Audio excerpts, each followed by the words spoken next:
15 দিন অনেক অপেক্ষা করছি যে কি হচ্ছে। আজকে যখন শুয়েছি আমার ওয়াইফ আমাকে বলতেছিল যে তোমরা কেন এখনো করে আছো, আমার সন্তানদেরকে মেরে ফেলতেছে। আমি আমার সন্তানকে যখন আমার সন্তান আমাকে বলে বাবা তোমাকে ধরে ঘুমাতে পারি না, আজকে অনেক সন্তানে বাবা বলতেছিল বাবা তোমাকে ধরে ঘুমাতে পারি না। কি হচ্ছে আজকে? আমাদের মানবিকতা কোথায় গেল? এই মানচিত্রতে কেন সন্ত্রাসীরা আঁকা আড়াকিটা হয়ে থাকবে?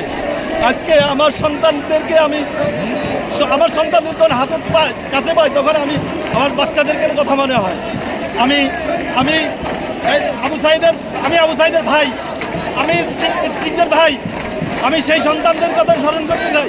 আজকে এই বাংলাদেশের অবস্থা কেন হলো? বুকটা ফাটি যায়, নিজেকে শান্ত রাখতে পারি না। কেন আমার দেশটা এরকম হলো? আমার দেশের আমার টাকায় কেনা বলে কেন আমার সন্তান আমার ভাইদের বুকে মারা হলো? আজকে রাষ্ট্র জবাব দিতে হবে। এই 14 কোটি বা 17 কোটি মানুষ কি এই জন্য কি পরিশ্রম করতেছে? আজকে আমার স্ত্রীদের কথা মনে হইতেছে কেন এই রাষ্ট্র আমাদেরকে নিরাপত্তা দিতে পারলো না? আজকে আমরা ঘরে থাকতে পারলাম না কেন? ঘরে থাকতে এই বৃষ্টি ভেজার সময় আমি আমার ওয়াইফকে নিয়ে চলে আসছি। আজকে বাচ্চাদেরকে মুখে চুমো দিয়ে আসছি যে বাবা যদি ফিরে না আসি, সে বিজয়ী দেখা হবে ইনশাল্লাহ। আমি ধিক্কার জানাই যে সন্ত্রাসীদের, আমি ধিক্কার জানাই এই রাষ্ট্রভূমিকে। আমরা কি এই জন্য কি রাষ্ট্রকে স্বাধীন করেছিলাম? আমার পূর্বপুরুষরা এই জন্য কি প্রাণ দিয়েছিল? কেন এই দেশ এরকম হলো? এই হারামি রাষ্ট্র কেন এরকম হলো? আমাদের যে পুলিশ বাহিনীকে, আমাদের সেনাবাহিনীকে কেন আজকে মরণঘাতক বুলেট ব্যবহার করার অনুমতি দেওয়া হলো? এই রাষ্ট্রের কাছে আমরা সাধারণ মানুষের জবাব চাই। আমি একজন ব্যবসায়ী, আমি আজকে এখানে আসার আমার দরকার ছিল না। আমি কেন এখানে আসছি? আমার সন্তানদের আমি নিরাপত্তার জন্য আমি এখানে আসছি। আজকে আমি আমার সন্তান দিয়ে ছাদে বেড়াতে যাব। আজকে হেলিকপ্টার থেকে আমার সন্তানদেরকে গুলি করে মারা হবে।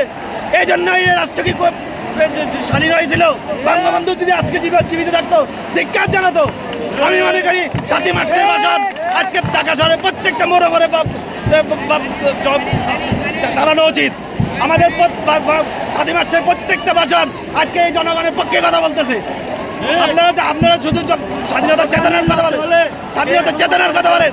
আমাদের স্বাধীনতার চেতনা কি মানুষ হত্যা করা? হ্যাঁ, রক্তের মধ্য দিয়ে কিছু কোনো আলোচনা হয়? কিসের আলোচনা? রক্তের মধ্য দিয়ে কোনো আলোচনা হতে পারে না। আলোচনা হতে হলে শত শত শহীদদেরকে জীবিত করে তাদের রক্তের সাথে আলোচনা করতে হবে। কোনো আলোচনা নাই। আমরা চাই আমাদের নিরাপত্তা, আমরা চাই আমাদের সন্তানদের নিরাপত্তা। আজকে আমাকে ট্র্যাক দেওয়া হবে। আমরা বিভিন্ন দলের বদলে বিভক্ত করা হয়েছে, কোনো বিভিন্ন দল বদল নাই। আমরা বাংলা জাতি, আমরা বাংলাদেশি, আমরা আমাদের আত্মমর্যাদা নিয়ে আমরা সন্তানদের নিরাপত্তা দিতে চাই। ধন্যবাদ সবাইকে। এই মিডিয়া ভাই, আপনাদের সবার কাছে একটা অনুরোধ, বর্তমানে কিন্তু 90% সাধারণ ধরনের দেখেন আমি লঙ্গি বিন্দা নামে গেছি, কিন্তু অনেকে লঙ্গি বিন্দা নামছে, বোরকা বইটা নামছে, সকল শ্রেণীর মানুষ কিন্তু এখন রাজপথে। মিডিয়া ভাই, আমরা আপনাদের সন্তানের নিরাপত্তার জন্য লড়াই করি। মিডিয়া ভাই, আপনাদের হাতে ধরি, পায়ে ধরি, অন্তত 70টা আপনারা জাতির সামনে তুলে ধরেন। আজকে দেখেন বাংলাদেশের মানুষ 3 বছরের বাচ্চা নিয়ে আন্দোলন এসেছে, লঙ্গি পরা লোক সর্বস্তরের মানুষ নেমেছে।